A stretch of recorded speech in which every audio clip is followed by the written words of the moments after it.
And on VIA, we track projects across the nation helping businesses win government bids.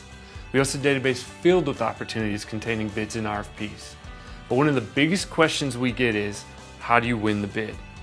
You'll find the answer here in the Emerald City of Seattle.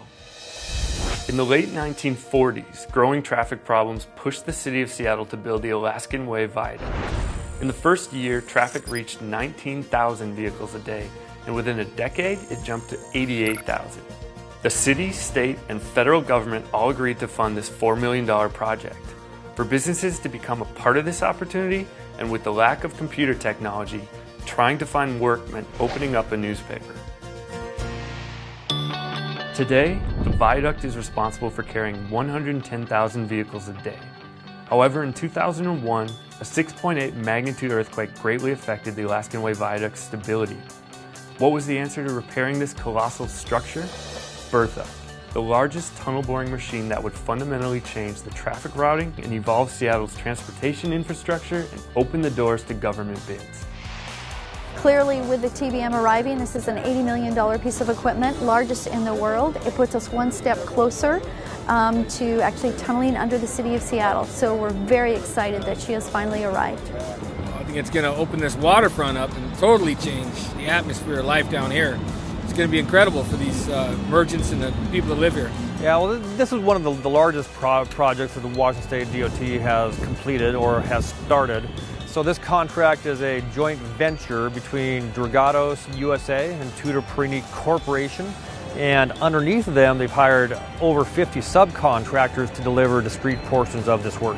And any day out on site, they have over 250 to 300 workers just on site. You know, so there's a project like this does have a big employment benefit overall, not just for the people working on the job, but for the community around it. When we subcontract work, we basically subcontract to the lowest responsive and responsible bidder. There's some instances where we subcontract to someone who's other than the low bidder, getting a firm that we know has a good performance history, a good safety record, maybe better than the low bidder who is just underneath them. But typically, when we put out these RFPs, the firms come in with information showing that they're qualified, they have the certifications, they have the experience, they have the resources to perform the work.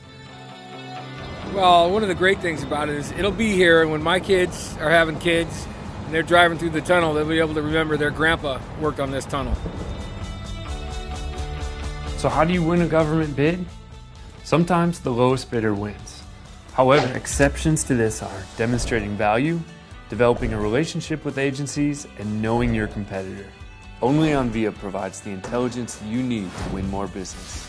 The next episode of the Seattle Tunnel Project is coming soon. Stay with us as we continue the series and continue to show you how to win government contracts and awards.